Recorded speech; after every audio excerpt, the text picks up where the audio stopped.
What is up YouTube? Welcome back to the channel. Don't forget to like, share and subscribe. Hit that notification bell if you want to see more content like this. Definitely leave a comment in the comment section down below. What have we got today? It's just a short article today. Bit of an update on Henry Cavill, the Superman superstar. There's been a lot of speculation, a lot of adulation, a lot of excitement, a lot of joy and a lot of despair centered around Henry Cavill recently. It's come to light that he's actually coming back as Superman, which is absolutely amazing. But much to the fans' disappointment, or the Witcher fans' disappointment, he's actually left The Witcher, the Netflix production. Probably because I think he just disagrees with the way the whole thing has been written. It's veered off from the source material. I know he was interviewed recently and he said that he would stick around as long as they stuck to the original source material and the novels. And obviously they've deviated from that and he's left the show. But he's obviously gone on to greater things. He's going to come back as Superman and it's all going to be exciting and it's going to be absolutely awesome. And it's going to be under the guidance of James Gunn and Peter Safran. So let's get into this article. Superman star Henry Cavill reacts to James Gunn becoming DC boss. As you probably know, he is, well, I said in the last video, James Gunn and Peter Safran are going to become co-CEOs of DC Studios. So I think it can only be a good thing. Let's get into this article anyway. Superman star Henry Cavill says he cannot wait to meet James Gunn after the latter became the chief of DC.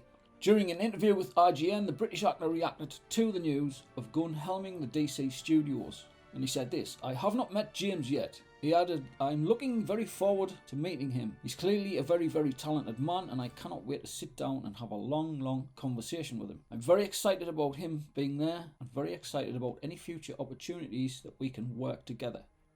I think it's great that Henry Cavill's given his kind of validation to James Gunn and saying that he kind of respects him and supports him in his role and he's excited to work with him. So I can't wait to see what's going to happen with DC Studios, because I think it's about time that we did have some really good movies back on the screen.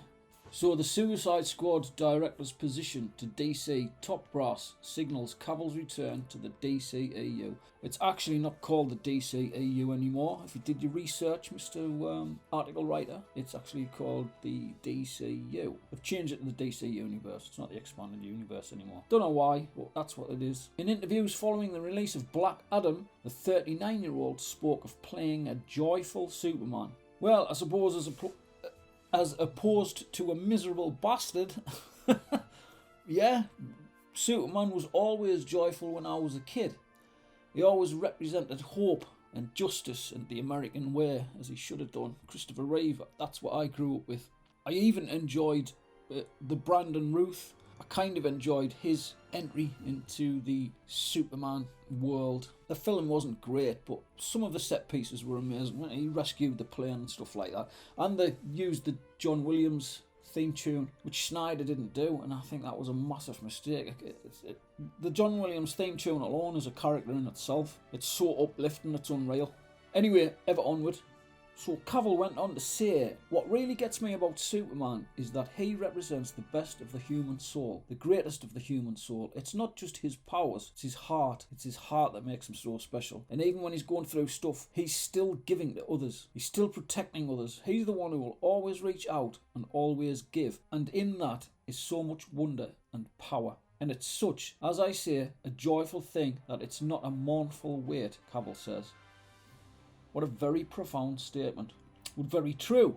Superman should be joyful and hopeful. He should be, he should be given to others. He holds and represents so much power. He could probably destroy the planet if he wanted to, but he doesn't. He chooses to take the planet as his own and take the planet as his home, because his actual home world was obviously destroyed, but he's took it under his wing. The Earth protects it as a whole thing and all the people on it, which is why everybody loves Superman.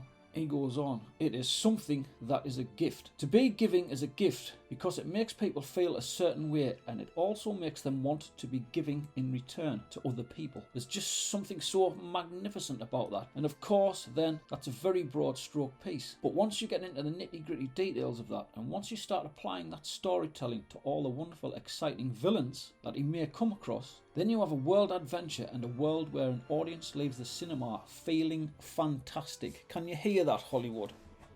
people people have to go to the cinema before they can leave the cinema.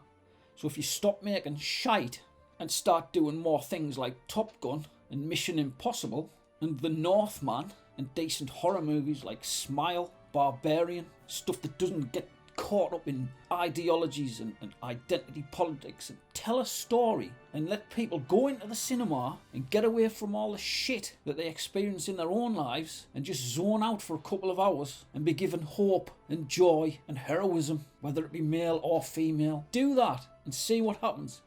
If you want to make money, make something that people want to watch. I want to watch Superman, but I want to watch a hopeful Superman. It rounds off by saying, moreover, Warner Brothers is reportedly looking to make a Man of Steel sequel with Henry Cavill as Superman. Can't wait for that. What are your thoughts? Anyway, that's enough from me. Thanks for watching, and I will see you in the next video. Bye bye now.